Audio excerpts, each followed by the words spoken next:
रामकृष्ण हरी. मी रत्नागिरीची कन्या निकिता तुमचं माझ्या चॅनलवर मनापासून स्वागत करते. आजचा व्लॉग थेट आमच्या गावातल्या श्रीदेव सांब मंदिरातून सुरू होतोय, कारण आज आमच्या गावातील अखंड नामसप्ताहाची सांगता आहे, ज्या सोहळ्यात देव स्वतः भक्तांना आशीर्वाद देण्यासाठी येतो. कोकणातला हा अथांग भक्तीचा आणि आनंदाचा उत्सव कसा असतो हे आज आपण एकत्र अनुभवणार आहोत. चला तर मग या भक्तिमय सोहळ्यात सहभागी होऊया.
जेव्हा सांगतेची महाआरती सुरू होते तेव्हा अख्खं गाव एकाच छताखाली एकत्र येतं.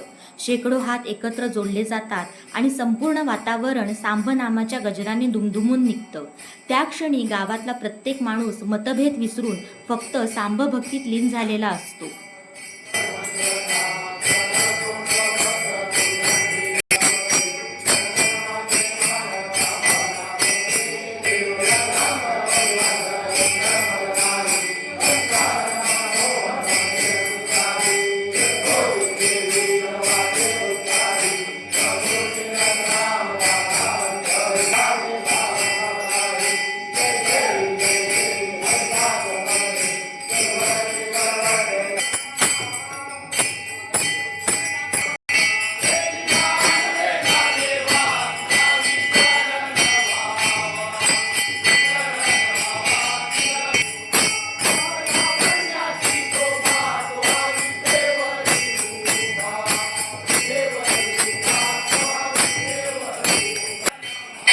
आणि मग सुरू होते गुलालाची उधळण. लाल गुलाबी रंगात न्हावून निघालेला प्रत्येक चेहरा सांगत असतो की भक्तीचा हा रंग किती अनोखा आणि आनंददायी आहे ते.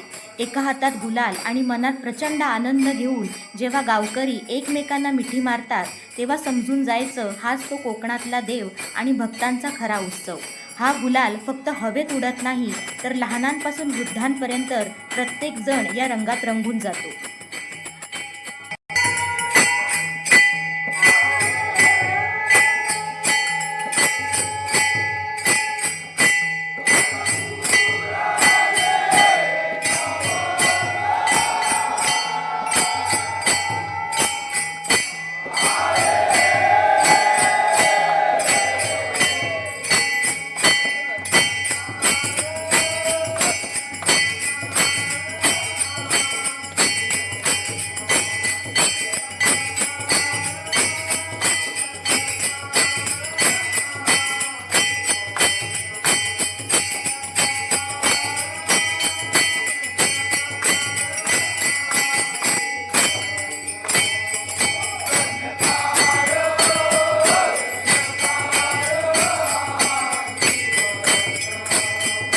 नामसप्ताहाचा भक्तिमय क्षण ज्यांनी अनुभवला नसेल त्यांना ही प्रचंड भावना कशी समजावून सांगणार. कोकणात असेही सोहळे असतात जिथे भगवंत स्वतः भक्तांना फक्त प्रेम आणि आशीर्वाद देण्यासाठी भेटायला येतो. लहानपणापासून मी हे सगळं पाहत आहे, पण मोठे झाल्यावर समजलं की या सनातनी हिंदू संस्कृतीत आणि अशा भक्तिमय भूमीत जन्म घेण्यासाठी गतजन्मीच्या पुण्याईचं मोठं पाठबळ पाठीशी असणार. एकीकडे सण पूर्ण झाल्याचा आनंद, तर दुसरीकडे आता उद्यापासून हा नाद ऐकायला मिळणार नाही या विचाराने दाटून आलेला कंठ. हा फक्त सण नाही, तर आमच्या आत्म्याचा आणि विश्वासाचा उत्सव आहे.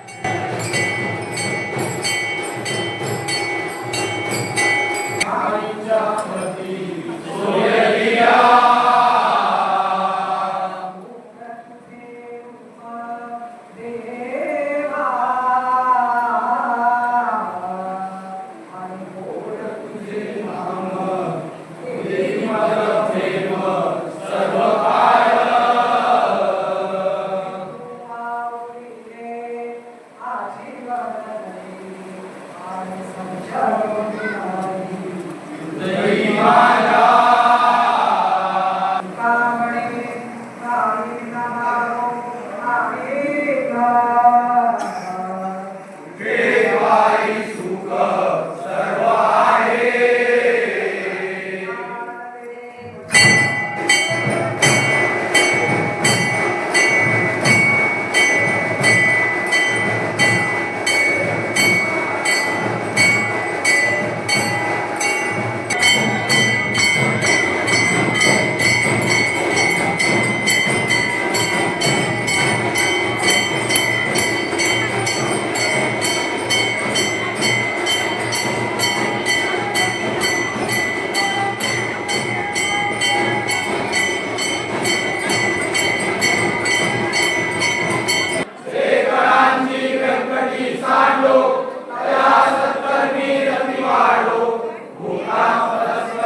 पालखीसमोर दिंडीत चालणं म्हणजे फक्त पावलं टाकणं नाही, तर तो सांबनामाचा ध्यास असतो.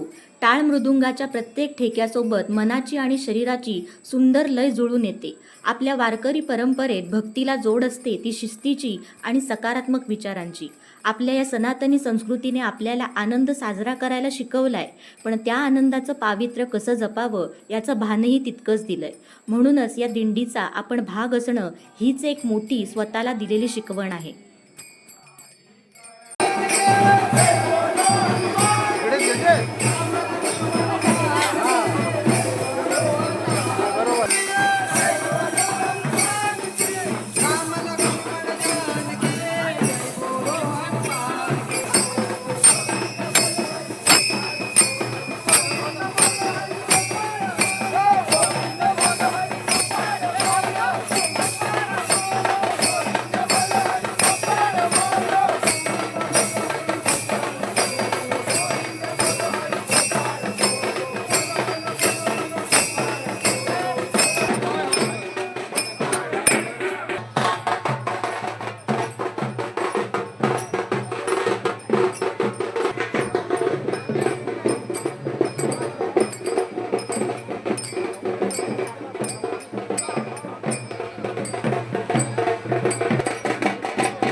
रामकृष्ण हरी. आता आपल्यासोबत इथे आहेत विकास काका भाटकर, तर आपण त्यांच्यासोबत थोडं नामसप्ताहाबाबत माहिती घेऊया की कशा रीतीने वीरेश्वर सिद्धेश्वर या मंदिरामध्ये पालखी विराजित होते आणि ते उल्फा वगैरे कशा पद्धतीने भरला जातो, तर त्याबद्दल थोडं आपण विचारूया. काका सांगा. वीरेश्वर सिद्धेश्वर मंदिर ज्या वेळेला बांधायला घेतलं तर एक देवाची संकल्पना सोडली होती ते वीरेश्वर सिद्धेश्वर मंदिर हवं. असं मी सांब मंदिरामध्ये एक माझं देवाला साकडं घातलं होतं. त्या देवाने तांबव मंदिराच्या देवाने ते पूर्ण केलं आणि ते मंदिर पूर्ण झाल्यावर ज्या मूर्त्या वीरेश्वर सिद्धेश्वर आणि गणपती ह्या एक होत्या, येताना प्रत्येक मंदिरामध्ये महिली मंदिर जिथे जिथे मंदिर असेल तिथे तिथे त्या मूर्त्या आतमध्ये घेतल्या. तेव्हा माझ्या देवाला सांगितलं, हे गावकऱ्यांना सांगितलं, गावकऱ्यांना जे तांबव मंदिरचे गावकर आहेत त्यांना सांगितलं, विष्णू सुर्वे, ज्ञानेश्वर सुर्वे, की एक ना एक दिवस तरी संभाजी माझ्या पालखी या मंदिरामध्ये बसावी, ही माझी मी त्यांना हे केली होती. त्याप्रमाणे ती देवाने माझी इच्छा आमची पूर्ण केली आणि तशी ती पालखी बसली. त्यानंतर प्रत्येक वेळेला आजपर्यंत जिथपासून चालू झाली तिथपर्यंत ती आता बसत आहे आणि अशी ती परंपरेत बसत राहील अशी माझी त्या देवाकडे प्रार्थना आहे. हा, पाहणा क्रमांक 3चे तुम्ही बुवा आहात, तर तुम्हाला कसं वाटतं की सांबचरणी ही जी प्रार्थना तुमच्याकडून सेवा होते त्याबद्दल थोडं सांगा. काय जे पूर्वजांनी जे केलेलं आहे, लहानपणापासून जे मी बघतोय, जी पूर्वजांनी जी परंपरा ठेवलेली आहे ती पहिला पारा, दुसरा पारा, आमचा तिसरा पारा, चौथा पारा, पाचवा पारा, ही परंपरा जी चालू आहे ती आज तक चालू आहे. मला वाटत नाही किती वर्ष झाले असतील याला, भरपूर वर्ष पिढी चालू आहे. कारण मी 5 वर्षाचा असल्यापासून मी माझ्या वडिलांचा लेंगा धरून त्या मंदिरामध्ये जात होतो आणि कशी ती सेवा आजपर्यंत कशी चालू आहे. तर मला खूप आनंद वाटतो, म्हणजे का येणाऱ्या म्हणजे पूर्वजांनी केलं त्याच्या पिढी दुसऱ्या केलं, तिसऱ्या केलं, अशी पूर्ण पिढी ही चालूच राहणार आणि ती चालूच राहील. आणि अशा हा सांबाचरणी प्रार्थना आहे आणि ती करून घेणार, की त्याची कृपा मी तोच करून घेणार. खूप खूप धन्यवाद काका. आता सोबत आपल्या सोबत आहेत सांब सेवा मंडळ यांचे अध्यक्षांचे सुपुत्र श्री अनिकेत दादा सुर्वे. तर त्यांच्यासोबत सांब मंदिराचा हा जो सुरेख असा जो नामसप्ताह सोहळा पार पडला, तर त्याबाबत थोडी माहिती आपण त्या दादांकडूनही घेऊया. नमस्कार, मी अनिकेत ज्ञानेश्वर सुर्वे, श्री सांब सेवा मंडळ या वतीने हा पूर्ण पेटकिल्ला गावातील 3 वाड्या, एक सांबवाडी, कोटारवाडी आणि पुरणवाडी, हा गाव मिळून हा नामसप्ताह श्रावणाच्या पहिल्या सोमवारी चालू होऊन श्रावणाच्या दुसऱ्या सोमवारी त्याची समाप्ती होते. या दरम्यान अखंड नामसप्ताहाचे पारे असतात, त्यामध्ये 5 पारे असतात. ते 5 पारे अखंड 24 तास, दिवसाचे 24 तास आणि आठवड्याचे पूर्ण सप्ताह अखंड नामसप्ताह चालू असतो. त्याचप्रमाणे पिंडीवरील जलाभिषेक, अखंड जलाभिषेक चालू असतो या दरम्यान. त्यानंतर हा उत्सव जवळजवळ श्रावणाच्या दुसऱ्या सोमवारी या उत्सवाची नामसप्ताहाची सांगता झाली. ते सांगता होऊन नामसप्ताहाची सांगता होऊन आमचा सांब महाराज सांबदेव पालखीत बसून त्यानंतर ती पूर्णपणे वाडी मंदिरातून समुद्र मार्गावरून कोटारवाडीतून पुरणवाडी अशी मिरवणूक असते. त्यानंतर श्री वीरेश्वर सिद्धेश्वर मंदिरामध्ये 2012 मंदिर झालं, तिथपासून या मंदिरामध्ये पालखी बसवली जाते. त्यानंतर ही पालखी पुन्हा इकडून ग्रामस्थ घेऊन पुन्हा त्याच मार्गे सांब मंदिरामध्ये त्याची सांगता होईल. हा सर्व उत्सव ग्रामस्थ मोठ्या आनंदाने खेळीमेळीच्या होतो, सुखसमाधानाने पार पाडतात. तरी हा उत्सव आणखीन चांगल्या तऱ्हेने पार पाडावा हे आमच्या सर्वांकडनं तुमच्याकडनं आम्हाला शुभेच्छा मिळावी ही अपेक्षा आहे. तरी तुम्ही या वर्षी कोणी नाही येता आलं असेल तर तुम्ही पुढच्या वर्षी या उत्सवाला जरूर सगळ्यांनी यावं ही आमची तुमच्याकडे प्रार्थना आहे. तसंच आपल्यासोबत अर्जुन काका सुर्वे आहेत, तर आपण त्यांच्याकडूनही जाणून घेऊया त्यांची या सांबाबद्दलची काय महती आहे किंवा त्यांची काय श्रद्धा आहे ती. आमचा हा पालखी उत्सव दरवर्षीप्रमाणे या वीरेश्वर सिद्धेश्वर मंदिरामध्ये येऊन इथे चहा पाण्याला थांबतं. तिथे देवाची आरती वगैरे घेऊन पुन्हा हे साम मंदिरामध्ये जातो. तर सांब महाराजांच्या चरणी हीच प्रार्थना आहे की हा उत्सव आणि असेच उत्सव या भाविकांकडून असेच पिढी दर पिढी असेच उत्साहाने पार पडत राहू. बोला श्री सांब महाराज की जय. आमचा 2 नंबर पारा 3 तासाचा असतो. आम्ही सगळे तरुणच या पाड्यामध्ये असतो. आमच्यामध्ये कोण असं म्हातारा असं नाही, पण तरुण पिढी आताची जी वाईट मार्गाला निघाली आहे त्यामध्ये आमच्यापैकी असे कोणच नाही आहे. सगळे देवभक्तीमध्ये या 8 दिवसात अगदी रंगून जातात. आताची जी पिढी आहे ती वाईट मार्गाच्या दिशेने चाललेली आहे, ते थांबलं पाहिजे. भक्ती मार्ग हाच खरा आयुष्याचा एक सार्थक मार्ग आहे. आणि ह्या पिढींना ज्या आधीच्या पिढीने जे काही केलं आहे ते पण सांगून त्यांच्याकडून पुढे हे चालू ठेवलं पाहिजे.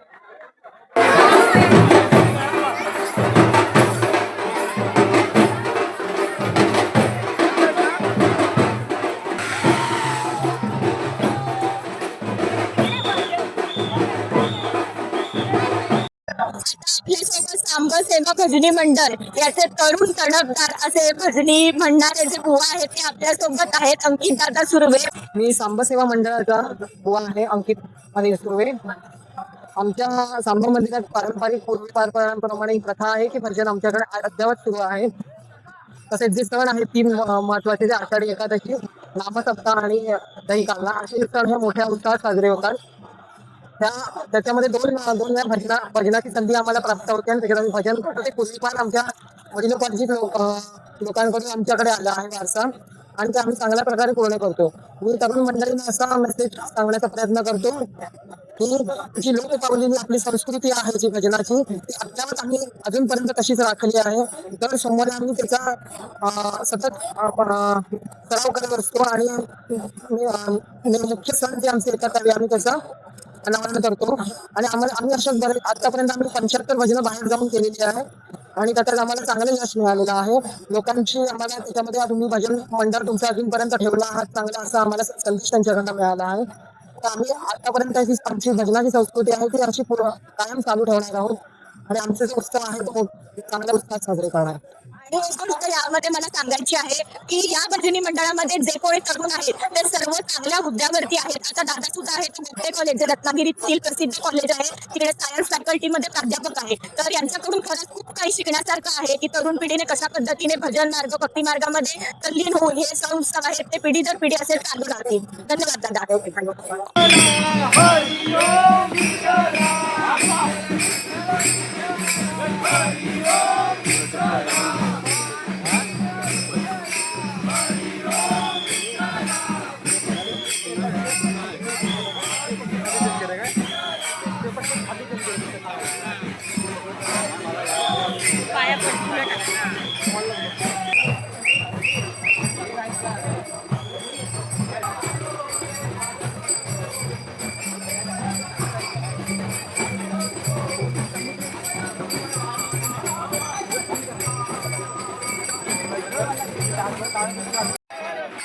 बाकी सगळे एवढे सुरेल आणि सुंदर अभंग गात होते ना, ते पाहून मनात आलं आपण तर काय एवढे तानसेन नाही.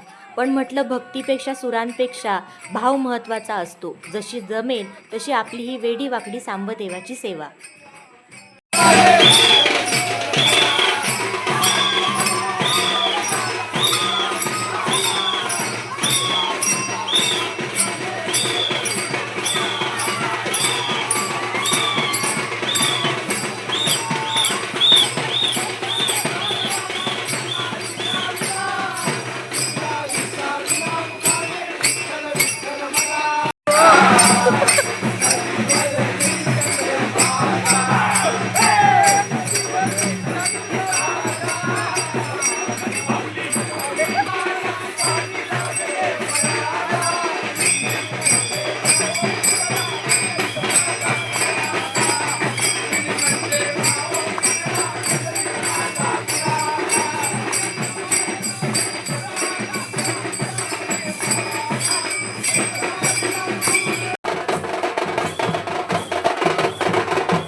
ग्रामप्रदक्षिणेनंतर जेव्हा पालखी पुन्हा मंदिरात प्रवेश करते तेव्हा या परिवाराकडून देवासाठी खास महानैवेद्य येतो. पाटावर सजवलेले गोडाधोडाचे पदार्थ, नैवेद्यांचं ताट आणि चेहऱ्यावरची ती निष्ठा. ही सेवा आजची नाही तर अनेक पिढ्यांपासून चालत आलेली एक पवित्र परंपरा आहे. या प्रत्येक पिढीने ही परंपरा तितक्याच प्रेमाने जपलेली आहे. अशा परंपरांमुळेच आपली सनातनी संस्कृती आजही तितकीच जिवंत आहे. हा महानैवेद्य फक्त अन्नाचा नाही तर पिढ्यानपिढ्या चालत आलेल्या भक्तीचा आणि कृतज्ञतेचा प्रसाद आहे.